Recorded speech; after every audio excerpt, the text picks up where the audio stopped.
E aí, gente, beleza? Falei para vocês que já ia voltar para fazer mais uma técnica, tá? Mas antes de qualquer coisa, clica aqui embaixo, se inscreva no meu canal, Professor Rodrigo Lacerda, tá? No mínimo, excelente, tá bom? Olha só, falei para vocês dos princípios fundamentais da República Federativa do Brasil. Só, né? Pá, o bolo, o alvo, tá? E as casinhas. Pá, fundamentos. O bolo, separação dos poderes. O alvo, os meus objetivos. E as casinhas, relações internacionais da República Federativa do Brasil. Show de bola? Olha só. Então, agora eu vou falar de um princípio. Do princípio lá do artigo 1º, da pá. O que é a pá? A pá? Os fundamentos. Os fundamentos. Quais são os fundamentos? Primeira coisa, são 5. 5 fundamentos. Enquanto os princípios fundamentais são 4, os fundamentos são 5. Eles são 5 fundamentos. Beleza? Como é que eu vou lembrar de todos eles, Rodrigo? Precisa decorar? Não, cara, você vai aprender agora. Você vai aprender. Olha só, você vai aprender, você vai memorizar. Nós vamos usar uma outra parte do seu cérebro e agora nós vamos memorizar. Vamos decorar não, porque decorar amanhã, depois da manhã você já esqueceu. Não lembra. Mas agora, vem cá comigo, vem cá. Olha só, lembra da nossa pá? A nossa pá, o que é? Artigo 1º, né? Tá aqui, ó. Artigo 1º, tá?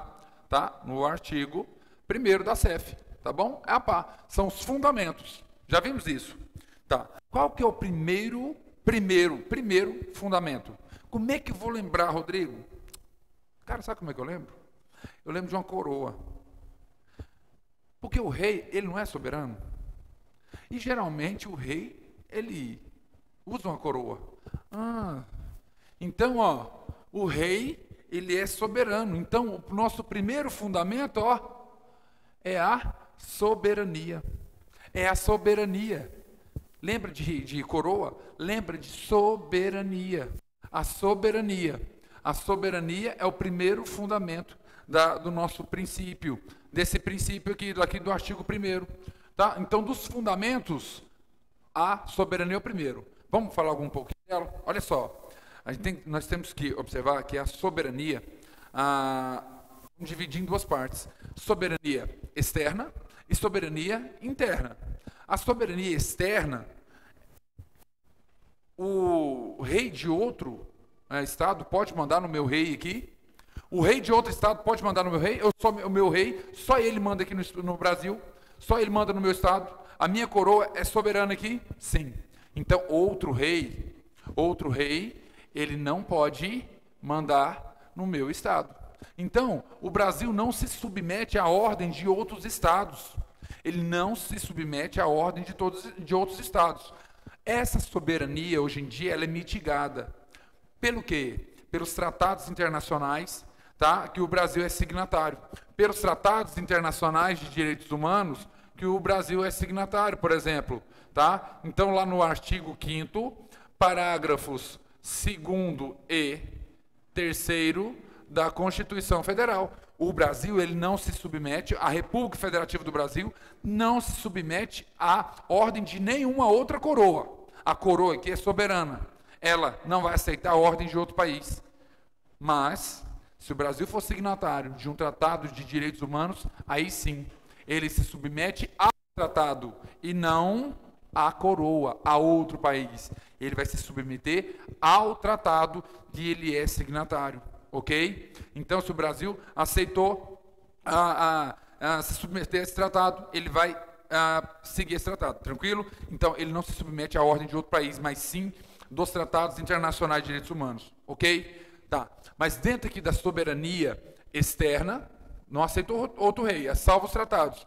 Mas eu tenho uma soberania interna. Soberania interna. A soberania interna quer dizer que todos que estão no território nacional se submetem à Constituição Federal. Todos que estão no território nacional se submetem à Constituição Federal, às ordens da Constituição Federal. Então, todas as pessoas, todos os estados, a União, os estados, o Distrito Federal, os municípios, eles se submetem às ordens da nossa Constituição Federal. É isso que está ali, ó, lá no artigo 18, caput, tá? Da Constituição Federal. Da Constituição Federal. Formam a República Federativa do Brasil, a União, os estados, o Distrito Federal e os municípios. Nos termos desta Constituição. Nos termos desta Constituição. Quer dizer que nós, além de nós sermos uma federação, a união de vários estados, também nós vamos todos nos submeter a essa Constituição. E isso é soberania nacional. Mas também temos a soberania popular. Está no artigo 14 da Constituição Federal. A soberania popular, onde eu, povo, todo o poder emana de mim, povo, de você, povo. Então o poder é nosso.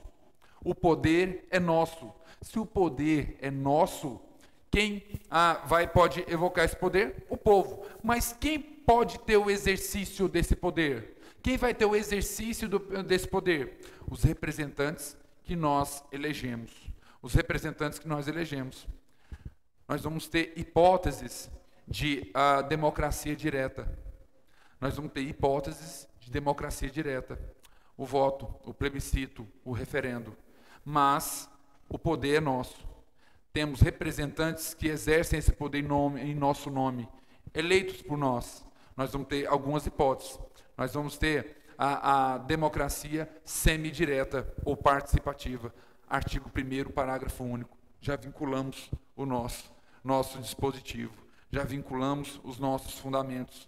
Então, nós temos uma democracia semidireta ou participativa, porque o poder é meu, mas vai ser exercido pelos nossos representantes. Tá? Vou ter algumas hipóteses que eu vou fazer isso de forma direta, através do voto, plebiscito, referendo, ok? E outros mais.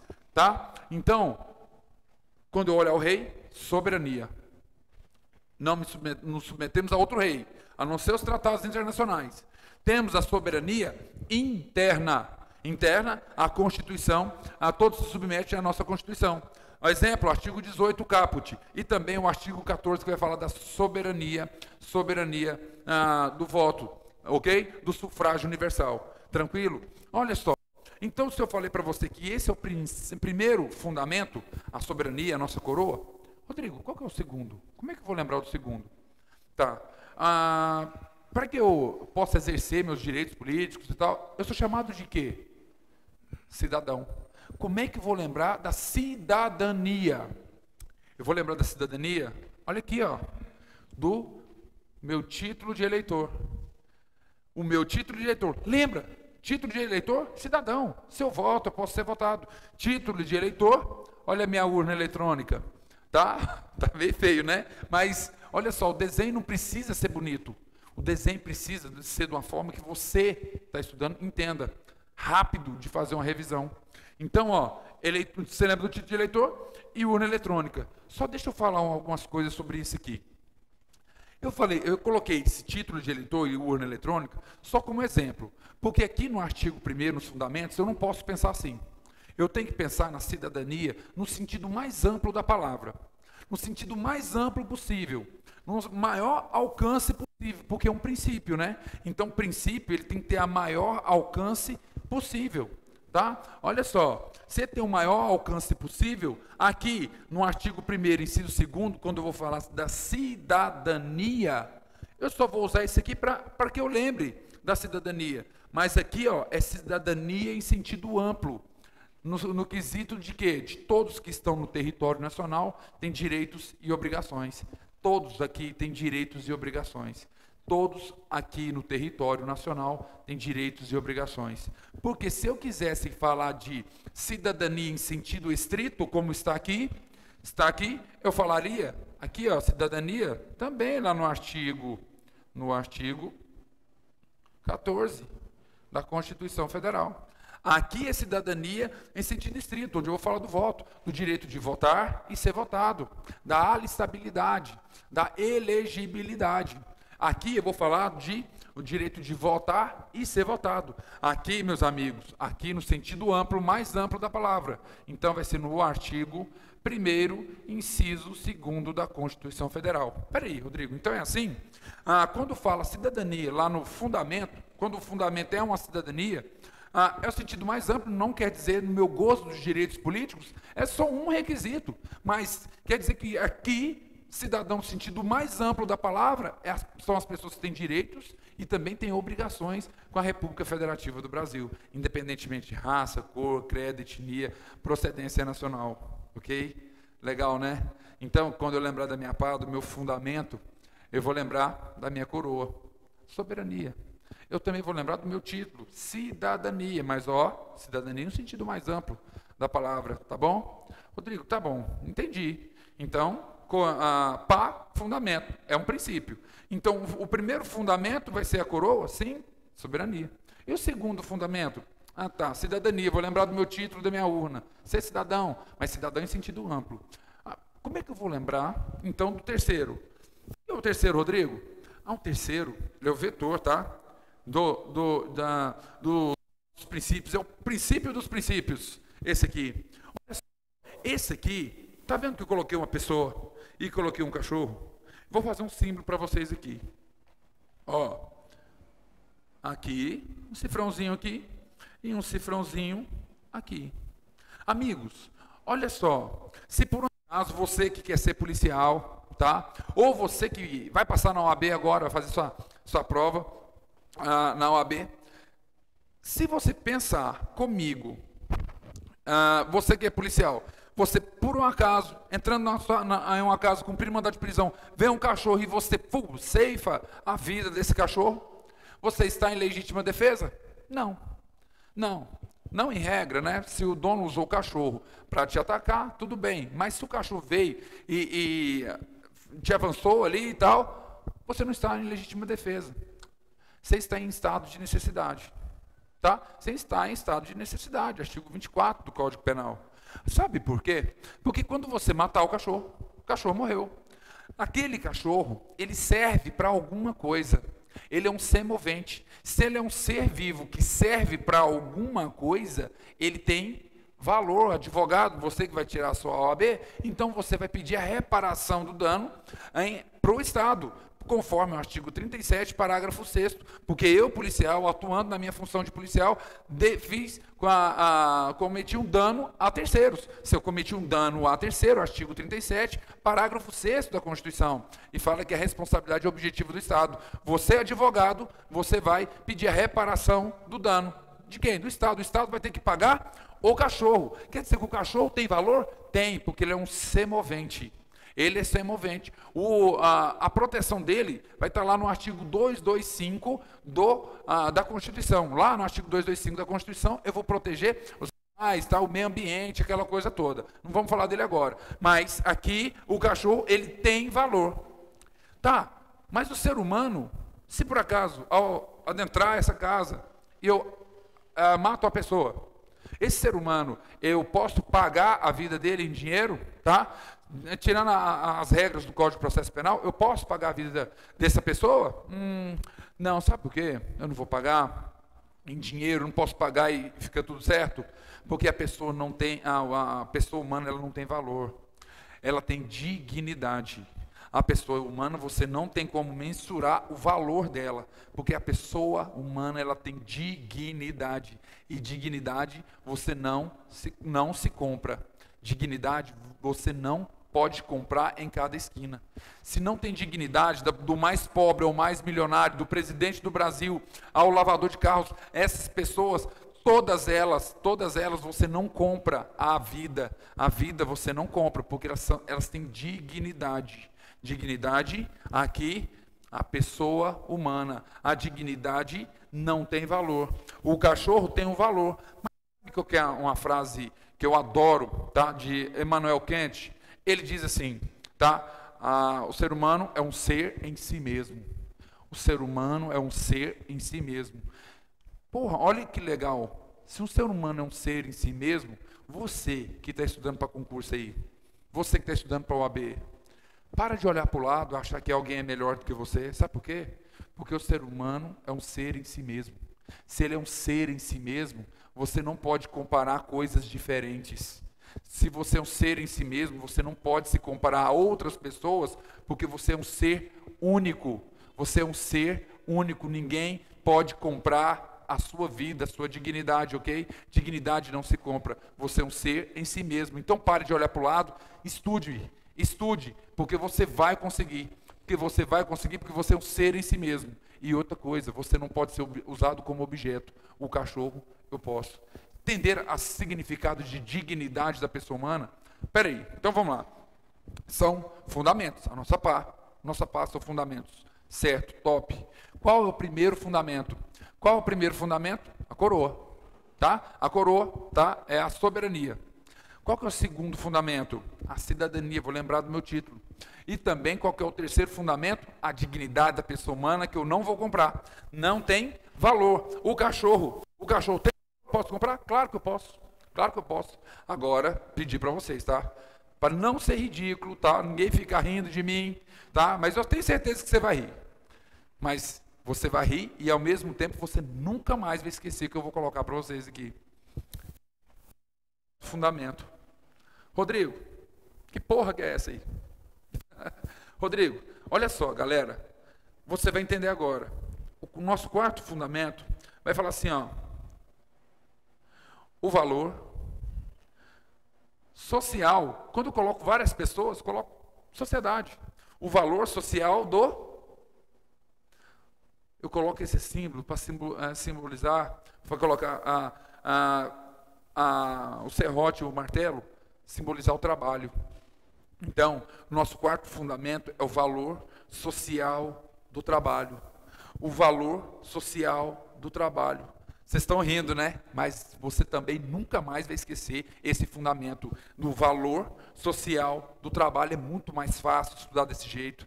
É muito melhor, muito mais gostoso. Você também não vai esquecer. Essa técnica é muito satisfatória. Tá, Rodrigo? Mas é valor social do trabalho. Mas o que é esse aqui, esse frango? Não, não é frango. Isso aqui é uma águia. É uma águia. Na minha cabeça, isso aqui é uma águia. Peraí, a águia é livre? É livre, né? Se ela é livre? Peraí, então, a águia é livre?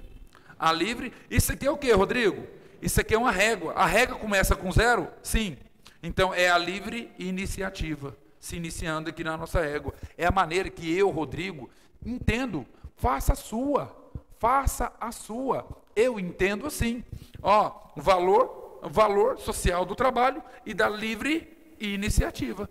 É assim que eu entendo. Você acha que eu esqueço isso? Não. Precisei decorar? Não precisei decorar.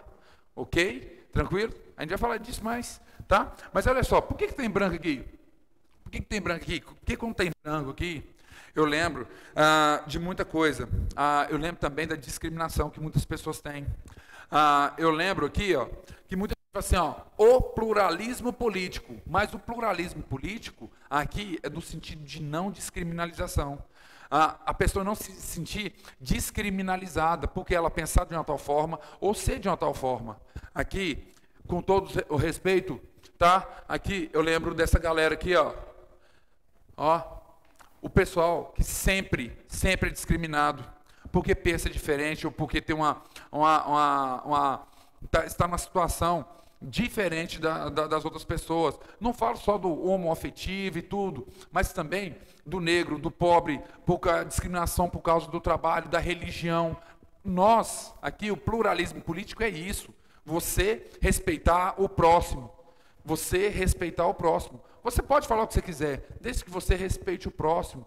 Respeitem aquelas pessoas, porque as pessoas às vezes estão com essa bandeira aqui, mas porque elas se sentem felizes com isso. E isso é pluralismo político. Ela poder expressar a sua vontade e eu respeitar a sua vontade. E isso é pluralismo político. Galera, foi massa, né? Olha só relembrando, rapidinho. Nosso primeiro princípio é a pá, o fundamento. E a pá, ela vai se dividir em 5 partes. A primeira parte é a coroa. Soberania, não aceito outro rei mandar em mim, mas aqui dentro eu mando em tudo. O segundo fundamento vai ser o meu título de eleitor. O meu título de eleitor na cidadania, o mais amplo possível, tá bom? Homem, a pessoa não tem valor. A pessoa não tem valor, ela tem dignidade. Eu não compro uma pessoa, eu compro um cachorro. O cachorro, ele tem uma finalidade, o ser humano é um ser em si mesmo, ok? Mas eu também, lá no inciso 4, eu tenho um fundamento do valor social do trabalho e também da minha livre iniciativa. E aqui, galera, eu tenho que respeitar todas as pessoas, porque eu estou numa república federativa do Brasil que tem a pluralidade política, pluralidade de pensamentos. Não vou falar somente de política aqui, ok? Galera, foi massa, tamo junto sempre, tá? E não esqueça, a partir de hoje, tudo no mínimo excelente.